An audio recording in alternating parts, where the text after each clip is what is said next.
Hi everyone, কেমন আছো সবাই? আশা করছি সবাই খুব ভালো আছো। আজকে সকাল সকাল হাজব্যান্ড গেছিলো বাজারে, আর বাজার থেকে দেখো দুটো জোড়া ইলিশ এনেছে। ইলিশ মাছটা আমার খুব একটা পছন্দ না, কিন্তু কেন জানি না প্রেগনেন্সির টাইমে যেই জিনিসগুলো আমার খেতে ভালো লাগে না সেই জিনিসগুলোই যেন এখন বেশি ভালো লাগছে খেতে। তো বাজার থেকে আসার সঙ্গে সঙ্গে মা মাছগুলো পরিষ্কার করে ধুয়ে কেটে নিয়েছে। আর মাছগুলো যখন মা কাটছিল গন্ধটাও কিন্তু বেশ বেরোচ্ছিল। দেখো মায়ের অলমোস্ট মাছ কাটা হয়ে গেছে। আমি তো বসে বসে মাছ কাটা দেখছি, আমার সাথে কিন্তু আর একজনও বসে বসে মাছ কাটা দেখছে। আজকে কিন্তু কোনো ব্লগ হবে না, আজকে আবারও একটা রেসিপি শেয়ার করব তোমাদের সাথে। তো আজকে আমি আমার মায়ের স্পেশাল ইলিশ ভাপা তোমাদের সাথে শেয়ার করব।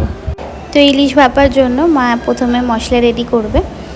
তো মশলাটা আজকে মা শিলেই বাটবে। মা বলছিল মিক্সির থেকে শিলে বাটলে টেস্ট ভালো হয়, তো সেই জন্য শিলেই আজকে মশলাটা করবে। ভাপার জন্য মা শিলের মধ্যে নিয়ে নিয়েছে 1 চামচ মতো কালো সর্ষে, 1 চামচ মতো সাদা সর্ষে আর 1.5 চামচ মতো পোস্ত। আর দিচ্ছে 4-5টা মতো কাঁচা লঙ্কা। ঝালটা তোমরা তোমাদের পরিমাণ অনুযায়ী দিয়ে নিও। সামান্য একটু নুন দিচ্ছে, আর সামান্য একটু চিনিও দিয়েছিল। আর দিয়েছে 4 থেকে 5টা মতো কাজু বাদাম। এবার মশলাটা খুব ভালোভাবে বেটে নেবে।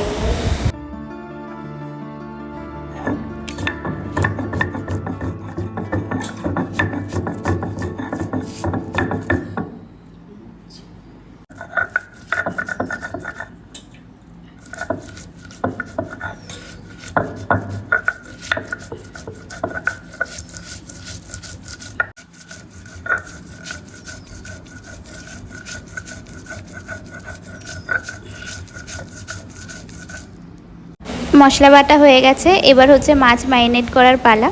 তো মা আগে থেকেই নুন আর হলুদ দিয়ে মাছটাকে একটু মাখিয়ে রেখেছিল। তারপরে এর মধ্যে দিচ্ছে 2 চামচ মতো টক দই। তারপর এতে দিয়ে দিচ্ছে শিলে বেটে রাখা মশলাটা।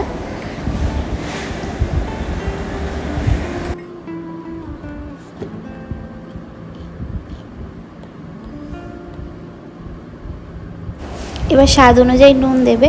নুনটা কিন্তু বুঝে দিও, কারণ মশলা বাটার সময় একটু নুন দিয়েছিল, আর মাছেও কিন্তু হালকা নুন মাখানো ছিল, সেই পরিমাণ বুঝেই কিন্তু মা নুনটা দিয়ে দিল। এবার খুব ভালোভাবে মাছগুলোকে মশলার সাথে মিশিয়ে নেবে। আমাদের এখানে কিন্তু মাছের পরিমাণও বেশি ছিল, বাটিটা যেহেতু ছোট সেই জন্য কিন্তু 4 পিস করে মা মাখিয়েছে। এরপর মশলা মাখানো মাছগুলো একটা টিফিন বক্সে খুব ভালোভাবে সাজিয়ে নিচ্ছে।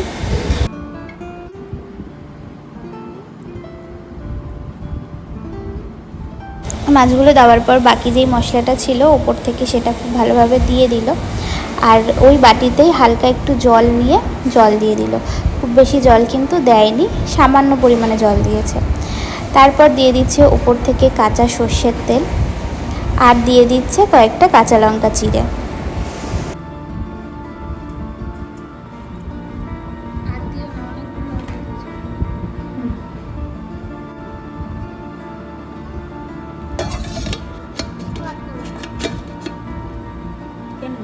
এবার একটা কড়াইয়ের মধ্যে টিফিন বক্সটা বসিয়ে পরিমাণ মতো জল দিয়ে এটাকে 20 থেকে 25 মিনিট মতো মা ভাপিয়ে নেবে। ভাপিয়ে নিলেই কিন্তু আমাদের ইলিশ মাছের ভাপা একদম রেডি হয়ে যাবে। ভাপাটা হতে তো 20 থেকে 25 মিনিট সময় লাগবে। ততক্ষণে চলো তোমাদের সাথে একটা হেয়ার কেয়ারের হোম রেমেডি শেয়ার করি। আজকে তোমাদের সাথে একটা শ্যাম্পুর হ্যাক শেয়ার করব।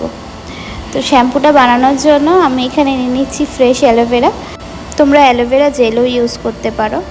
এর মধ্যে নিয়েছি 1 চামচ মতো চিনি, আর নেব হচ্ছে শ্যাম্পু। তোমরা যেই শ্যাম্পুটা ইউজ করো সেটাই নিতে পারো। তো আমি এই শ্যাম্পুটা ইউজ করি, এটা অ্যামোয়ের শ্যাম্পু। আমি আমার চুল অনুযায়ী শ্যাম্পু নিয়ে নিচ্ছি, তোমরাও তোমাদের চুল অনুযায়ী শ্যাম্পু নিয়ে নিও। তো আমি এখানে 3 চামচ মতো শ্যাম্পু নিচ্ছি।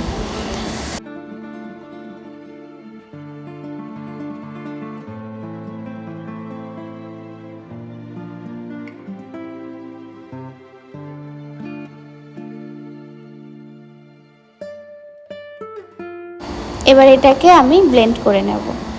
দেখো ব্লেন্ড করার পরে ঠিক এরকম হয়েছে শ্যাম্পুটা কিন্তু একদম রেডি হয়ে গেছে। এবার এটা চুলে ইউজ করে দেখো, খুব ভালো রেজাল্ট পাবে। একটা সফট শাইনি আর সিল্কি হেয়ার তোমরা পাবে। আমি কিন্তু স্নান করে চলে এসেছি, আর এখানে ইলিশ ভাপা একদম রেডি।